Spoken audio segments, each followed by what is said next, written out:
Hi guys, Jeff Thissett here at the SEMA show or Classic Industries, and I'm not alone. Oh no, I've got the cast here of Iron Resurrection. I'm going to introduce you right now.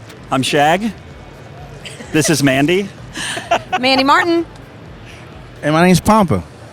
Joe Martin. Tell me about your relationship with Classic Industries. Well, Classic Industries, they've always been a good source to lean on for, the body panels, basically everything you need for these cars. We do a lot of cars, very popular cars, Novas, Camaros, that sort of thing. And so Classic Industry basically has everything to cover those vehicles. So they're a great source for these parts. Well, from what I understand, if you've got a big enough credit card, a smartphone or a laptop computer, and their catalog, you can build a car. Basically build a car, yeah. If you have all those things, you can build a car. So what types of stuff from Classic Industries you guys end up using?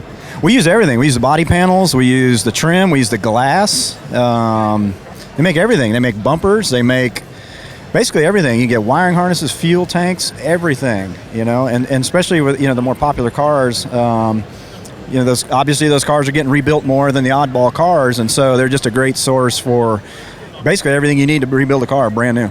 And how did the relationship with them start?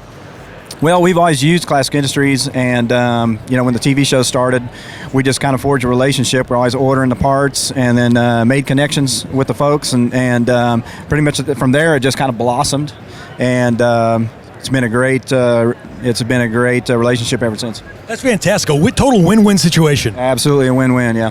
So what kind of cars are you guys working on in this season? We got a little bit of everything. We got a Chevelle, we got a couple of Vets, we got a 65 Nova that we're really excited about.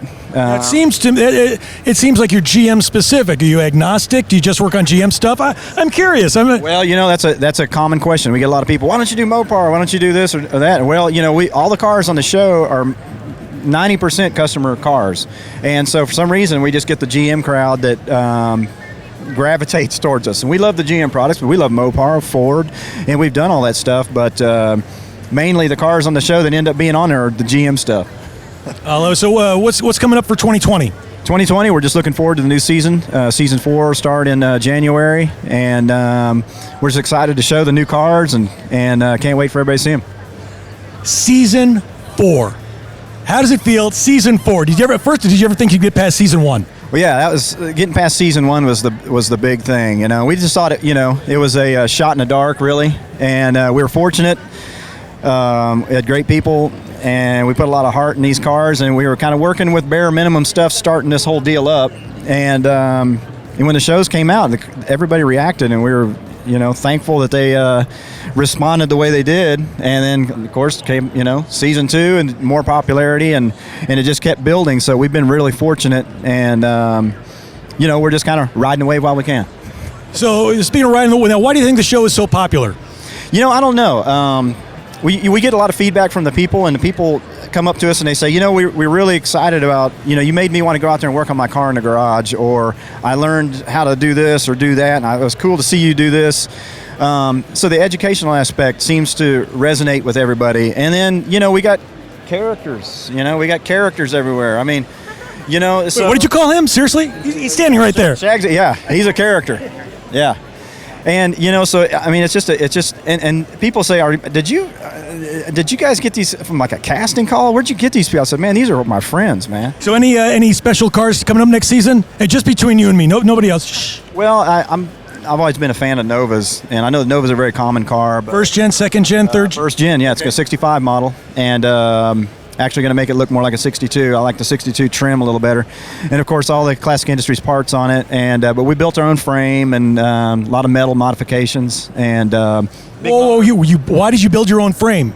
Well, those cars are a unibody car, and they really don't even have a frame. And we've learned over the years they twist with a lot of horsepower. So we built our own frame and basically give it a full frame, and just helps with the horsepower and twisting the body and stuff. And we've learned from doing a lot of them that just makes it drive that much better with that kind of power. So first gen Nova, you're going to put a Hellcat or a Coyote in it? No, we're going to do a LS, stroked LS with a Pro Charger. A Pro Charger, very nice. What kind of horsepower? It should be about 900 to the motor, so hopefully we'll get about 750 on the tire.